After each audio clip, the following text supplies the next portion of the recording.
এগিয়ে নিয়েছে। আমাদের এই প্রতিষ্ঠান অনেকটা এগিয়ে গেছে। আজকে এই প্রতিষ্ঠানের অস্তিত্ব যতটুকু টিকে আছে, এই মঞ্চে অনেক বিশেষ অবদান রয়েছে, যাদের কথা না বললে নয়।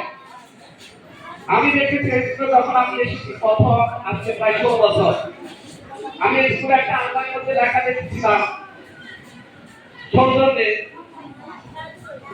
আব্দুল সাত্তার সেলিম। তাহলে এরপরে অবদান দেখেছিলাম এই এলাকার কৃতি সন্তান জনাব জবির সাহেবের। অবদান দেখেছি কামালউদ্দিন পারভেজ সাহেবের, তিনি শিক্ষিত হতে স্কুলের মান উন্নয়নের জন্য যথেষ্ট কাজ করে গেছেন।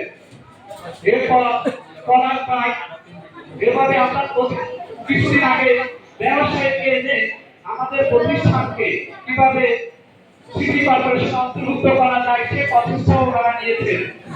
ওনাদের প্রতি আমরা যথেষ্ট কৃতজ্ঞতা বোধ প্রকাশ করছি। অত্র স্কুলের এই প্রতিষ্ঠানের ছাত্রছাত্রীরা অনেক সময় আমাদেরকে জিজ্ঞেস করে, আমরা যে বাড়িভাবে তাদের সাথে সারাক্ষণ থাকি, তারা আমাদেরকে নানা রকম প্রশ্ন করে যে স্যার আমাদের স্কুলের দিকে তাকালে দেখা যায় সবকিছু অনেক বড়, আমাদের প্রতিষ্ঠানের কাঠামো পাবো না, তখন আমরা তাদেরকে বলি একদিন পাবে, একদিনের প্রতিষ্ঠান অনেক বড় ভবন হবে।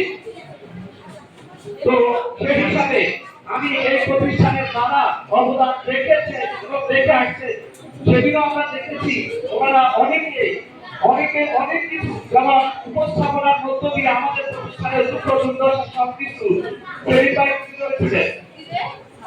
তো ওই হিসাবে এখানে হাবিব ভাই আছে, সেলিম ভাই এবং কমিটিতে যারা আছে মামুন ভাই, আরো অনেকের অবদান আছে, যাদের অনেকের কথা আমি বলতে পারি নাই বা অনেকে খেয়াল করি নাই।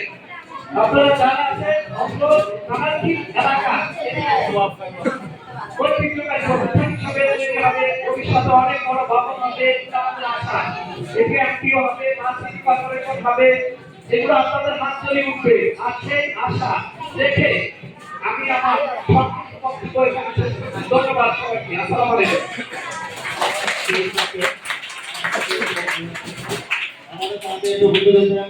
আমাদের অত অনুষ্ঠানের সম্মানিত বিশেষ অতিথি আমাদের উত্তর পাশে গোয়া বিএনপি সিনিয়র যুগ্মাধ্যক্ষ সাবেক ছাত্রনেতা এবং তৃতীয় মাসিক বণিক কল্যাণ কমিটির সম্মানিত সাধারণ সম্পাদক যারা সাধারণ ভাই, আমাদের মাঝে আরো উপস্থিত হয়েছেন আমাদের অটোয়ার বিএনপি নবনির্বাচিত কমিটির সম্মানিত যুগ্মাধ্যক্ষ মোহাম্মদ হানিফ ভাই, রুটি লাগেন আমাদের যুবদল ইমাম ছাত্রজনক অপু এনাগুলো টুটু এবং রুটি লাগেন আমাদের